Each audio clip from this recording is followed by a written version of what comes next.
Hi, this is Troy Dreyer coming to you from Streaming Media West in sunny Huntington Beach, California. I'm talking with some of the experts who are speaking on our panels, doing some red carpet interviews. Very excited to talk to Chris Mangum, who is the live streaming principal for Yahoo. Worked on some very significant things, and I know Yahoo has become a live video leader.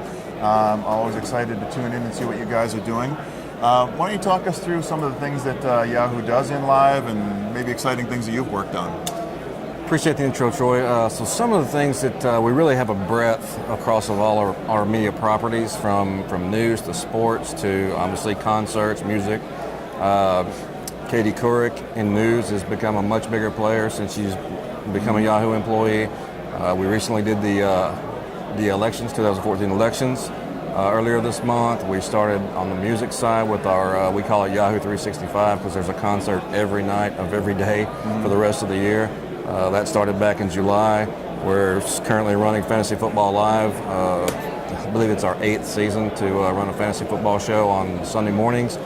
And last night we did the Hunger Games movie premiere. So we're movies, music, news.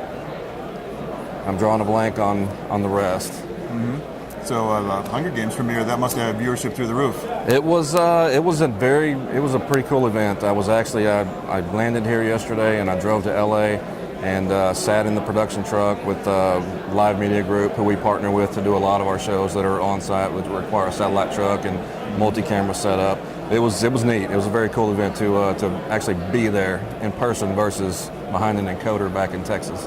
I'm glad that you mentioned the Live 365 that you're doing. You're partnered with Live Nation on that, right? We did, yes. I was at your Newfront event this year where you guys announced that, and it just seemed really exciting. I've been tuning in all the time to see what concerts are coming up. I just watched the Prince Live event.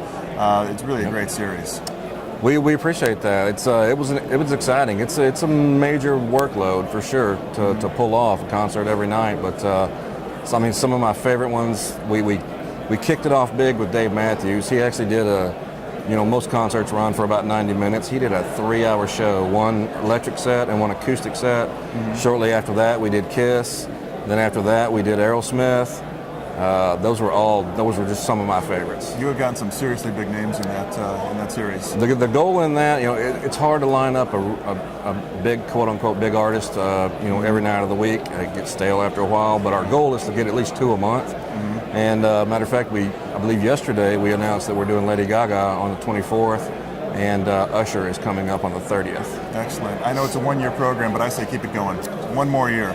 There's a high possibility that it's going to go more than 1 year. Oh, that would be excellent. Yeah.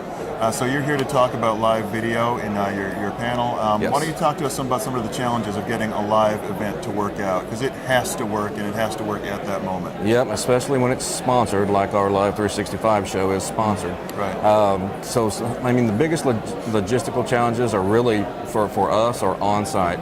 And I believe I mentioned that we partner with a company that handles all the production on site. They handle the camera shoot. They handle satellite trucks. Those are, now that the cold weather is coming into play, that's going to come more into play as far as planning and logistics for that. For snow, rain, bad weather, rain fade for KU satellite uplink is a challenge. We have to figure that out. We're probably going to be dropping fiber in the majority of these Live Nation venues to counterbalance the possible weather. Other challenges that you have to overcome? Scale is obviously a fan favorite. Everybody talks about that when you've got to have enough bandwidth to support your audience. So on our side, it's become a little bit more of a challenge because part of the Live 365 campaign, we wanted to support OTT devices. We want people watching it on Apple TV, Roku, and Xbox on your big screen. To make that look good, you got to pump the bit rate up. So we're going up to just shy of 7 megs on our high end of the stream, and then of course for smaller devices, phones and whatnot, we go down to 500K. So you've got a mix of roughly 6 bit rates in there that it can adaptively stream on HLS to provide the best signal for your bandwidth, your download speed. Now, in this industry, we hear so much about mobile, people moving to mobile, but for live events, do people want the sit-down experiences or more about the connected TV and the set-top box and getting in the living room? How do people watch live?